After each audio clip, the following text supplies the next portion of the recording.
Creedon, who is doing Media Watch for us this evening. Good evening to you, James. Now, we're going to be looking at the battle for Tripoli, which has kind of been big news online, especially on Twitter, and something that you've pointed out in particular, the mistakes that have been made. Gaddafi's apparently been announced dead on Twitter, and obviously we've been talking about the fact that Saif al-Islam was captured when actually he reappeared. Exactly. So, I mean, the story keeps changing, and I think on microblogging sites like Twitter, you have to be very careful of the news of that's coming out of Libya. So, in fact, verified live blogs like France 24's live blog, which has been live blogging now for 24 hours a day for the last number of days on this, are probably better places to go for information like this. Our verified correspondents on the ground, our Catherine Norris Trent, is there.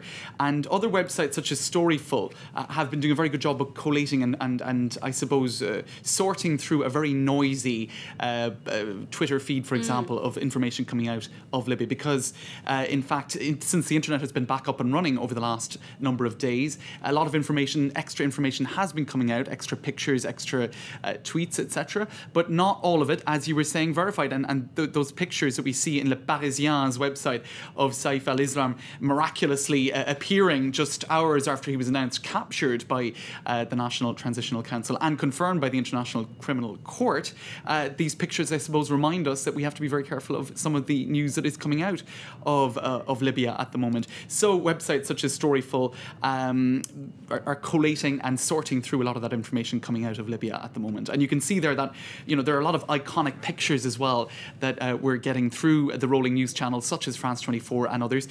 People trying to pull down this golden fist statue, an iconic moment if that comes to pass. And some people being sort of jocular about that, such as this person on Twitter, Yes Biscuit. Has anyone checked inside that huge-ass gold fist statue thingy for Gaddafi? Because, of course, the hunt is on for Colonel Gaddafi now that the rebels have got into his compound.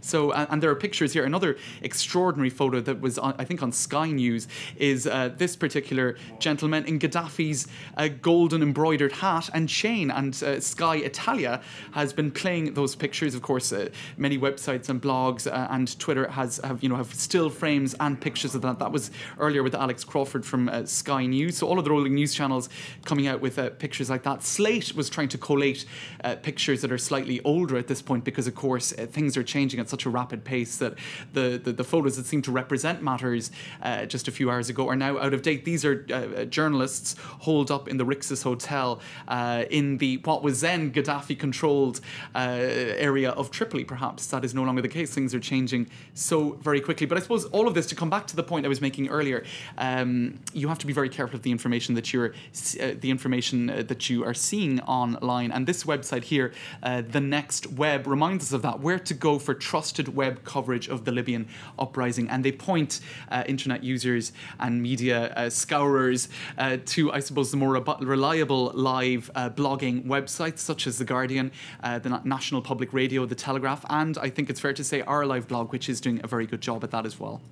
Worth pointing out too, this website where The Next Web rather says that there are certain Twitter users or Twitter collators such as Andy Carvin of National Public Radio, who has been extremely efficient at sorting through information right throughout the Arab Spring, that feeds such as this, his Twitter feed, are very useful, and he verifies most things, if not everything, and points people towards I suppose, interesting information online. And images are really kind of the key thing here, because they are probably going to become some of the historic images that we associate with what's going to happen. This is where Twitter cannot compete with rolling news channels, I suppose, because the pictures really do speak 1,000 words on a day like today. And just each of those moments where you see, and I think it was on our live blog earlier, they showed rebels driving around in a little in what they called a Mario Kart.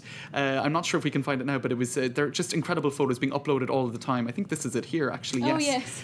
I lost it now, but there you go. Extraordinary extraordinary pictures being uploaded onto live blogging websites. There it is. So this is really what matters on a day like this, where news is changing so quickly. And Twitter really, while it can, I suppose, give you very up-to-date information and screenshots and links to pictures, it is still the pictures that count. But one very reliable source is, of course, our very own Catherine Norris-Trent, who's tweeting from inside the compound now. That's where she is in Tripoli. Absolutely extraordinary, and I think any journalists who are on the ground there, hats off to them. Now, of course, there's a lot of analysis online too of what has happened, what is happening, what will happen. This is in Le Monde, and they call it Nicolas Sarkozy's war. Now, what they're saying here is he learnt the names of the various suburbs of all of the different towns in Libya that were caught up in this conflict. He knew the topography of the front lines of the towns of Brega and of Misrata. He studied the maps of roads leading into Tripoli. He was extremely interested in the details of this war, and he saw it as something that he would be remembered for in future. In fact, he made comparisons in private with Mitterrand, who was president in France through most of the 80s and early 90s, and his war, quote unquote, in Bosnia, Chirac and his war in Afghanistan. And Sarkozy, according to Le Monde's reading of things, was mindful of, I suppose, his place in history, with this being his war. Well, indeed, France was the first country to recognise the rebels' National Transitional Council. Absolutely, and Sarkozy was central in initiating the coalition and the whole movement, indeed. And Bernard-Henri Lévy, he's also in the media at the moment. This is foreign policy. Is this Bernard-Henri Lévy, is it his best week ever? Because remember, just back in spring of this year, Bernard-Henri Lévy was being much criticised for having encouraged Sarkozy to go into, or to, I suppose, support the Libyan conflict, and when things didn't seem to be progressing very quickly. And also, he came out as a very vocal supporter of Dominique Strauss-Kahn. And both, I suppose, of those two stories have worked out quite well from his point of view this week. Dominique Strauss-Kahn, of course, having been declared free earlier today. So they're saying, is this his best week ever? And indeed, Bernard-Henri Lévy, who partly convinced Sarkozy to intervene in Libya, said that Sarkozy did for Libya what Mitterrand did not do for Bosnia. That is a line of his that is being quoted in the Le Monde article actually earlier. And so a lot of people looking at that historical aspect of things, the decision to go into Libya, whether it was the right decision or not. In The Atlantic here you have Shadi Hamid. He is a director of research at the Brookings Doha Centre. Now he is wondering what the lessons of the Libyan intervention are. Perhaps all of this seems a little bit early, isn't it? It does seem a little bit premature, but not alone are we seeing up-to-date, I suppose, details about what is happening as Tripoli is being taken by the rebels. But we're seeing a lot of analysis too of the lessons that could be drawn from this broader conflict. So what he says really is that it confirms the reality that the role of external actors can still be decisive in the Arab struggle for freedom. He also says that it is difficult to deny that the alternative to doing doing nothing, would almost certainly have led to a massacre in Benghazi. And indeed, perhaps it vindicates the decision that Bernard-Henri Lévy, Nicolas Sarkozy, and indeed NATO took to intervene in what would otherwise have been a bloody and tragic massacre. So there you go. A lot of analysis too of that decision, and some saying that perhaps this has proved that intervention in some way, shape or form was the right decision. All right, James Creedon, thank you very much. That was tonight's Media Watch.